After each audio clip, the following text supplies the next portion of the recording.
Before Cinderella wore glass slippers, before the pumpkin turned into a carriage, there was a girl from Obbo. Her name was Laput. This story might remind you of fairy tales you've heard, but this one is older, earthier, rooted in red soil and whispered under moonlight. It comes from the Acholi land in what we now call South Sudan. And, unlike Cinderella, this story isn't about royalty. It's about spirit, grace, and a beauty that blooms in secret. So gather round and listen closely. In the quiet village of Obbo, where firelight still dances across elders' faces, and drums speak louder than words, there lived a girl named Laput. She was not what many would call beautiful. Her skin was rough and dry like old bark. Her limbs too long, her face oddly shaped. The children whispered. The mothers shook their heads. The young men didn't look twice. But Laput, she looked at the world with tenderness. She helped the elderly without being asked. She whispered to goats and sang softly to millet as she pounded it. When others laughed by the riverbanks, she stayed behind to care for her grandmother. She never cursed her life. She never complained, and the world, or so it seemed, passed her by. Then came Okang. He wasn't rich. He didn't own many cattle or wear fine beads.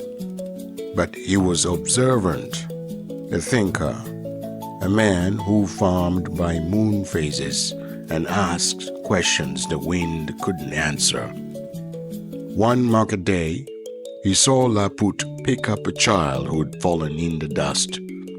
He watched her brush the dirt from the child's knees and whisper something kind. He saw the way she smiled, not for attention, but for truth.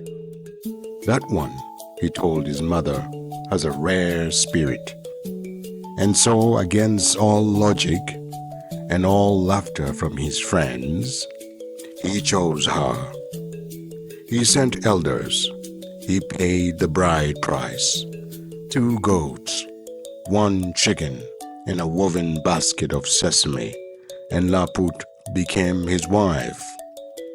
They built a modest home at the edge of the village, near the hills where the air smells of rain. Every morning, Okang would leave for the fields, and every morning, as his silhouette disappeared behind the ridge, Laput would close the door and begin to change, not in mood, in form. She would peel off her outer shell like bark falling from a tree. And underneath she was radiant. Her skin glowed like polished mahogany. Her eyes sparkled with golden flecks. Her hair flowed like river grass. She moved like poetry. She cleaned like a storm. She cooked like a hymn. She massaged her mother-in-law's feet with warm oils. She sang lullabies to the earth. She brought life to everything she touched. But just before Okang returned, she unwrapped herself once more in the shell of Laput and became plain again.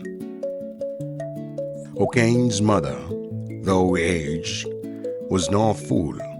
She heard the songs. She smelled the herbs. She noticed the home glowing, though no sun had entered. She called her son close one evening. "Okang," she whispered, "your wife wears a disguise. She is not what she seems. Beneath that skin is a beauty born of spirit and starlight." Okang didn't respond, but the next day he pretended to leave, then circled back. and quietly watched through a crack in the wall. What he saw stilled his breath. There she was, a woman of fierce and natural beauty, dancing as she swept, humming as she stirred millet porridge. She didn't know she was being seen. O'Kane smiled, not because of her beauty, but because he had chosen well, even without seeing. That night, under the rustle of thatched roof and firelight, O'Kane took her hand. "Laput," he said softly, "I saw you today, but I loved you before that. I saw your heart before I ever saw your face." Laput wept, not from shame, but from relief. "There is an old curse on the women in my mother's bloodline," she said. "We are hidden until someone loves us without eyes, without judgment. Only then can we be free. You, O'Kane, you have broken the curse." And in that moment, the shell crumbled, not with magic sparks, but like clay returning to the earth.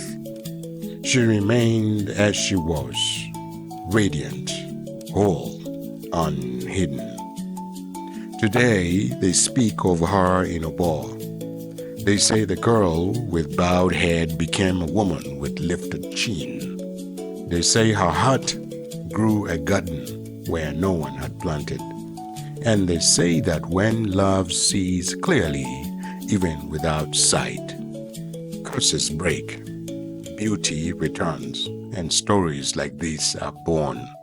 So if you see someone passed over, someone unseen, look again. The shell may be hiding the light. This is your life. This is your time. Yeah, yeah. Look again. I dey walk out with my head down low. Them say I no fine, but I still dey grow. They laugh and pass, but I still dey shine. Beauty no be face, it lives inside. I help my mama sweep the floor. I hold my tears, I dream of more. But deep for chest, I burn, I glow. Them no fi see, but I dey know. To every girl that know they see, your crown they wait spiritually. Oh, your chin up, gal, shine bright. You be the fire, you be the light. No let them bring you down tonight. Real love go find you, it go ignite. Look again, look again. What you they find they deep within. Not every flower show for day. Some they bloom another way.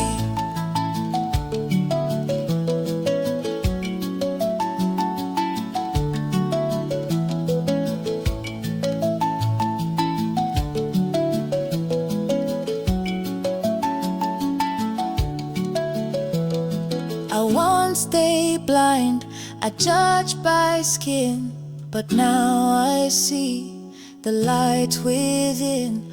They called me Laput, but love gave me a name of truth. So if you see her walking by, don't look once, look again.